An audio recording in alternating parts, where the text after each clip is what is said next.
মৰমৰ ছাত্ৰ ছাত্ৰীসকল আজিৰ ভিডিঅ'ত ক্লাছ 6ৰ মেথমেটিক্সৰ পাৰ্ট নং 4 এই 4 নং পাঠৰ নাম হৈছে পূৰ্ণসংখ্যা। আমি পূৰ্ণসংখ্যা সম্পৰ্কে বেসিক ধাৰণাখিনি আলোচনা কৰিছোঁ। ইতিমধ্যে পেজ নম্বৰ 81 আৰু 82 থকা প্ৰশ্নখিনিৰ সমাধান কৰা হৈছে। এইটো ভিডিঅ' তোমালোকে যদি চোৱা নাই মই এইটো ভিডিঅ'ৰ ডেছক্ৰিপশ্যনত লিংক দি দিম, তোমালোকে চাই ল'ব পাৰিবা। তো মই এবাৰ ৰিপিট কৰিছোঁ যে পূৰ্ণসংখ্যা কি। পূৰ্ণসংখ্যা হ'ল সেইবিলাক সংখ্যা গণনা কৰিবলৈ শূন্যৰ পৰা যদি আৰম্ভ কৰোঁ তেনেকুৱা সংখ্যাবিলাককে পূৰ্ণসংখ্যা বুলি কয়, আৰু একৰ পৰা আৰম্ভ হোৱা সংখ্যাবিলাকক কি বুলি কোৱা হয়? স্বাভাৱিক সংখ্যা বুলি কোৱা হয়। তো এই স্বাভাৱিক সংখ্যাৰ গোটত শূন্যটো যোগ কৰি দিলে আমাৰ সেই গোটটোৰ নাম হৈ যায় পূৰ্ণসংখ্যা। তো শূন্যৰ পৰা আৰম্ভ হৈ পেলাই একদম অসীমলৈকে যিবিলাক সংখ্যা গণনা কৰা হয় সেই সংখ্যাবিলাককে পূৰ্ণসংখ্যা বুলি কোৱা হয়। আজিৰ ভিডিঅ'ত আমি আলোচনা কৰিম পূৰ্ণসংখ্যাৰ ধৰ্ম, যোগ, পূৰণ, বিয়োগ আৰু হৰণ সাপেক্ষে আবদ্ধতা। এই যে পূৰ্ণসংখ্যাবিলাক আমাৰ আছে, যোগ, পূৰণ, বিয়োগ আৰু হৰণ, এই কেইটাৰ সাপেক্ষে এই সংখ্যাবিলাক আবদ্ধ হয়নে নহয় বা আবদ্ধতাৰ বিধি মানি চলেনে নচলে, এই বিষয়ে আজিৰ ভিডিঅ'ত আলোচনা কৰিম। তোমালোকে ভিডিঅ'টো ভাল পালে লাইক আৰু শ্বেয়াৰ কৰিবা আৰু চেনেলটো ছাবস্ক্ৰাইব কৰি ল'বা পৰৱৰ্তী ভিডিঅ'বিলাক পাই থাকিবলৈ। এতিয়া তোমালোকে চোৱা, মই যিকোনো দুটা পূৰ্ণসংখ্যা লৈছোঁ। শূন্যৰ পৰা আৰম্ভ হৈ পেলাই যিকোনো সংখ্যাই কিন্তু পূৰ্ণসংখ্যা। তো ধৰি লোৱা হ'ল 6 এটা পূৰ্ণসংখ্যা আৰু 7 এটা পূৰ্ণসংখ্যা। তো 6 আৰু 7 যোগ কৰি পেলাই আমি কি পাম? 6 + 7 13 পালোঁনে নাই? তো এটা পূৰ্ণসংখ্যা আনটো পূৰ্ণসংখ্যাৰ লগত যোগ কৰি পেলাই আমি উত্তৰটো কি পালোঁ? যোগফলটো কি পালোঁ? এটা পূৰ্ণসংখ্যাই পালোঁ।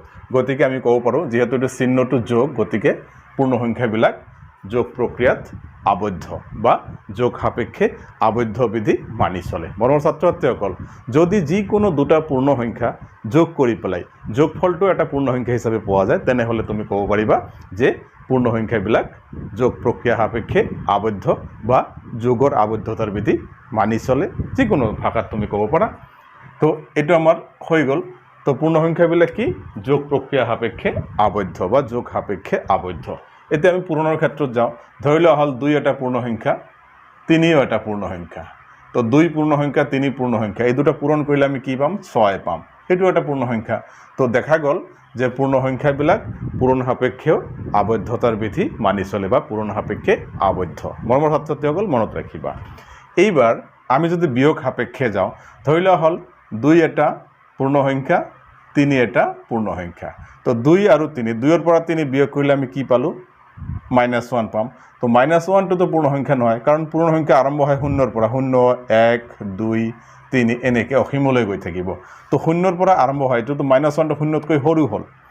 তো এনেকুৱা ক্ষেত্ৰত আমি কি দেখা পালোঁ যে এটা পূৰ্ণসংখ্যাৰ পৰা আন এটা পূৰ্ণসংখ্যা বিয়োগ কৰি পেলাই আমি বিয়োগফলটো পূৰ্ণসংখ্যা নাপালোঁ, এইটো এটা ঋণাত্মক সংখ্যা পালোঁ। গতিকে বিয়োগ সাপেক্ষে পূৰ্ণসংখ্যাবিলাক আবদ্ধ নহয় বা বিয়োগৰ ক্ষেত্ৰত আবদ্ধতাৰ বিধি পূৰ্ণসংখ্যাই মানি নচলে। মৰমৰ ছাত্ৰ ছাত্ৰীসকল, কিন্তু কিছু ক্ষেত্ৰত হ'ব।